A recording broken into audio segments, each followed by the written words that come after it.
আমি মাইনা নিচ্ছি, তুমি কালো হইলো আমার বউ, ফর্সা হইলো আমার বউ। এখন যাও উজু করে আসো।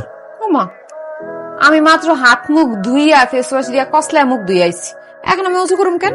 উজু করবা কেন মানে? এসে রাজান দিছে শুনো নাই? উজু করে নামাজ পড়তে হবো না? যাও উজু করে নামাজ পড়ো। আমার না আজকে নামাজ পড়তে ইচ্ছা করতেছে না, কালকে পড়বো না। আজকে নামাজ পড়তে ইচ্ছা করতেছে না, খালি খাইতে ইচ্ছা করতেছে। খাওয়ার সময় তার কও না যে আজকে খাইতে ইচ্ছা করতেছে না, কালকে খাবো না।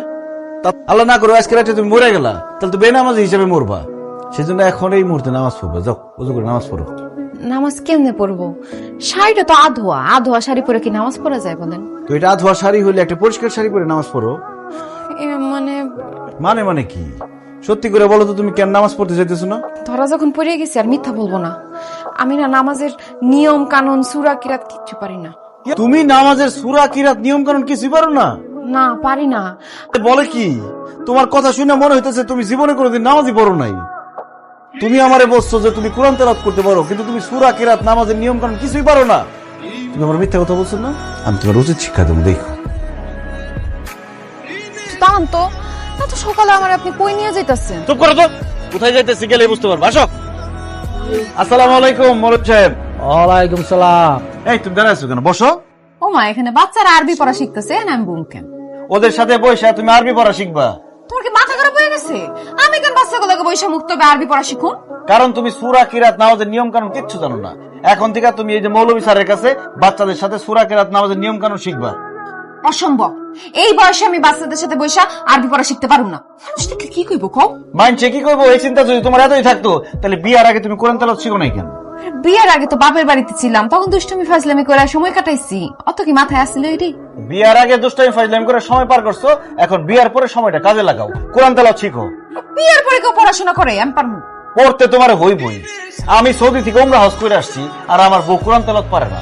আমি মরার পর আল্লাহর কাছে কি জবাব দিব? কি কোস মা, তোমার বউ কোরআন তেলাওয়াত করতে পারে না? তোর একদম কিচ্ছু পারে না। বৌমা শুনো, শিক্ষার কোনো বয়স নাই। শেখার কোনো বয়স না থাকলে আপনি শিখেন, আমারে কোন কেন? এই তুমি কিন্তু বেশি বাড়াবাড়ি করতেছো। বাড়াবাড়িতে তুমি করতেছো? তোমার কত বড় সাহস, তুমি মৌলবীর মুখে মুখে কথা বলো। হুজুর কিছু মনে না করে একটু ব্যথা জানতো। এখন যদি পড়তে না বসো এদের সাথে, এই ব্যাট দিয়ে বাইরে একদম সাফা করে ফেলাম। হুজুর আমার বউরে যেইভাবে হোক আরবি শিখাই দিবেন, কোরআন তেলাওয়াত করতে হবে তার। আপনার মাংস আমার হাড্ডি, শিখাই ছাড়বেন। তুমি কোনো চিন্তা করো না ওসমা, তোমার বউ পড়াশোনা না করলে কিভাবে টাইট জাম লাগে সেটা আমি খুব ভালো করেই জানি। ঠিক মতো কইলো।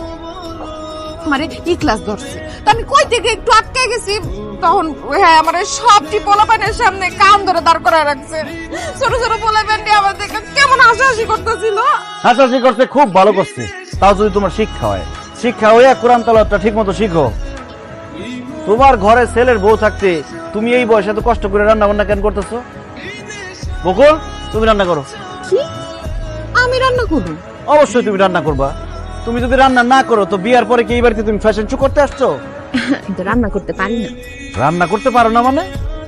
এই তুমি না ফোনে আমারে বলছো তুমি রান্না করতে পারো, যে তুমি এত ভালো রান্না করো, তোমার হাতের রান্না খাইলে আমি বলে সব ভুলে যাবো।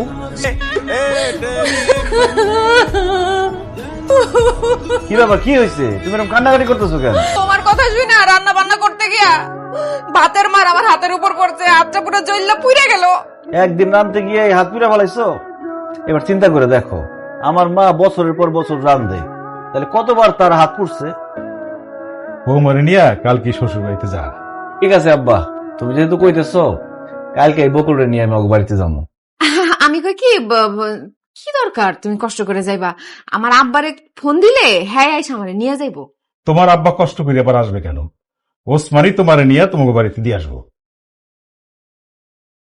তুমি আমার কলও ধরো নাই, মিস কল ব্যাকও করো নাই। আচ্ছা বকুল, তুমি আমার একটা বার কও আমার কি অপরাধ ছিল? কি বলতেছেন আপনি? আমি কেমনে জানবো আপনার কি অপরাধ? আপনি আপনার বাপরে অথবা আপনার শিক্ষকরে যা জিজ্ঞেস করেন। নাটক কইরো না। কেন তুমি আমার জীবনটা নিয়ে সিনেমিনি খেললা? কেন আমার মনটা পোড়ায় তুমি অঙ্গার কইরা দিলা? কেন আমারে ভালোবাসার নামে তুমি মিথ্যা ছলনা করলা? কও। এসব আপনি কি বলতেছেন? সে কেন আপনার জীবন নিয়ে সিনেমিনি খেলবে? আপনার সাথে কি তার প্রেমের সম্পর্ক ছিল নাকি? শুধু প্রেম না, গভীর প্রেম। সেই ছোটকাল থেকে বকুল আর আমি একজন আর একজনকে ভালোবাসি। এই পাগলের বাচ্চা পাগল, কি করছিস এগুলা? তোর ভালোবাসার বেইমানি আমি কেমনে করব? তোর তো আমি চিনি না। বিশ্বাস করেন আমি হারে চিনি না, কোনো সময় দেখি নাই। তুমি আর চিনো না? না। তা আমার মাথা শুয়ে কও যে আর চিনো না? সো কও আর চিনো না? চিনি হালকা। তার সাথে তোমার কি সম্পর্ক ছিল? প্রেমের কোনো সম্পর্ক ছিল না, মনে করো মানে সে আমাকে আই লাভ ইউ বলছে কয়েকবার, আমি তাকে ফেরত বলি নাই। আমি তারে ভালোবাসি না, তারে বুইলাই গেছি আমি। মিথ্যা। আমার জামাইয়ের সামনে সব কথা কই আমার হটে হাড়ি ভাঙা দিছস। তোরে আজকে জুতা দিয়া পিড়াইয়া তোর পিঠে চামড়া যদি আমি না তুলছি,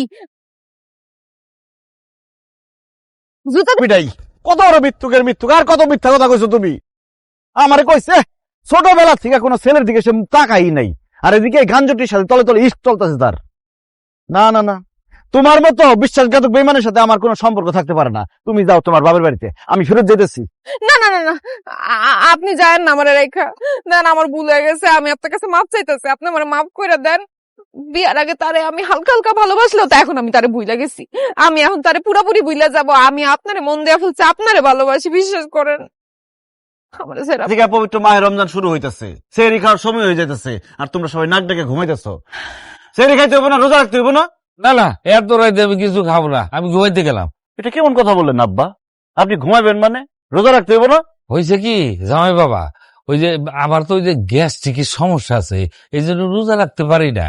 আর রোজাই যখন রাখতে পারি না, তখন ওই সেহরি খায় কি লাভ?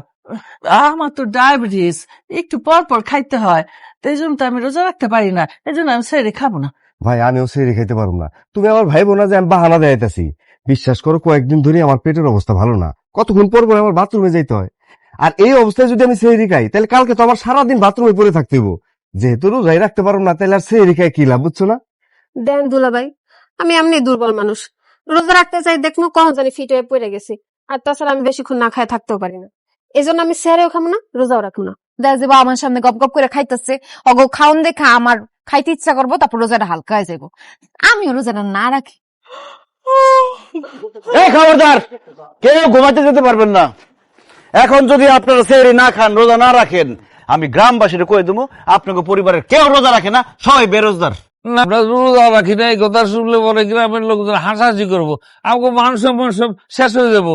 মানুষ হাসাহাসি করবো এটারে ভয় পাইতেছেন, অথচ কবরে গেলে রোজা না রাখার জন্য যে শাস্তি হইব সেটা ভয় পাইতেছেন না। আপনারা যেটা ভয় পাইতেছেন, প্রথম 2-1টা রোজা রাখতে হয়তো একটু কষ্ট হইব, কিন্তু আস্তে আস্তে সব ঠিক হয়ে যাইব। এ থেকে প্রথম রোজা তো, চলেন আমরা সেহরি কইরা রোজা রাখার নিয়ত করে হলাই। মনে থাকে জানো, এটাও টাকা যাও। সি সি সি আব্বা, আপনি আমার কথা দিচ্ছেন, আপনি আর কোনোদিন সুদের কারবার করবেন না? জামাই, এটা আমার ব্যবসা, এটা আমি ছাড়তে পারবো না। সুদ কোনো ব্যবসা হইতেই পারে না, সুদ খাওয়া হারাম। আমি থাকতে আপনার সুদের ব্যবসা করতে দেব না। সুদের ব্যবসা আমি করব, সুদ খাবই। আমার এতদিনের ধান্দা তো আমি বন্ধ করে দিতে পারি না। তোমার ভালো লাগলে তুমি থাকবা, নাইলে চলে যাও। আপনি কি বলতেছেন এসব? তোমার শ্বশুর যা কইছে একদম ঠিক কইছে। তোমার শ্বশুর যেমন সুদের ব্যবসা ছাড়তে পারবো না, আমিও তেমন রাজনীতি ছাড়তে পারবো না। কতদিনের স্বপ্ন আমি মহিলা চেয়ারম্যান হব, তাই আমি সিদ্ধান্ত নিছি সামনে ইলেকশন, এখন থেকে আমি মাঠে যাবো, মিটিং মিছিল করুম। আব্বা আম্মা, তোমরা যেহেতু তোমাকে কথা কই দিছো, তাহলে আমি আমার কথাটা কই। আমি আর আমার বউ এই রোজা টোজা রাখতে পারুম না। যেই জিনিসে অভ্যাস নাই ওই জিনিস কইরা আমি আমার শরীরটা তো নষ্ট করতে পারি না। আর এই ব্যাপারে যদি আমার কেউ বাধা দিতে আসে, তাহলে আমি ভুলে যাবো সে আমার বোনের জামাই। বকুল, তোমার মা বাবা ভাই ভাবি সবাই তাদের মতামত জানাই দিচ্ছে, তুমি কি কিছু বলবা? আমি আর কি কমু, আমার বাবা মা ভাই ভাবি যা বলছে আমিও তাদের সাথে একমত। আমি যেমন আছি তেমনই থাকুম, আমি আপনার জন্য নিজের এত পরিবর্তন করতে পারুম।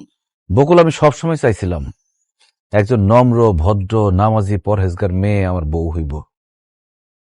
তোমার ছবি মোবাইলে প্রথমে দেখা আমার তোমার সেরকম মেয়ে মনে হয়েছে, এই জন্য আমি আর দেরি না কইরা তাড়াতাড়ি টেলিফোনে বিয়েটা সেরা ফেলাইছি, যাতে আমি দেশে আসতে আসতে তোমার আরেক জায়গায় বিয়ে না হয়ে যায়। আমি দেশে এসে প্রথম যেদিন তোমার দেখছি সেদিনই আমি বুঝছি যে টেলিফোনে না যাই না শুই না বুঝা বিয়ে করে আমি ভুল করছি।